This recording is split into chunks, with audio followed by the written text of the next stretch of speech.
It's something that CTU has been involved in now for a large number of years. We take it to each of our member states. We were last here in 2016 and we did these workshops here, but at that time it was only for the blind and for the deaf. This time, with the aid of Ms. Brown here, we're actually going to do it for people with mobility disabilities as well, which is very important to us. It's something we've always wanted to do.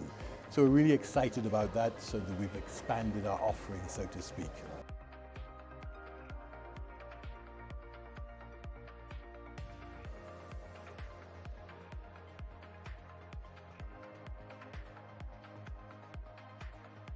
We're working towards an inclusive society, we're working towards an inclusive world. So we need the assistive technology to help us to do that. Reduce barriers. Persons with disabilities face a lot of barriers on a daily basis.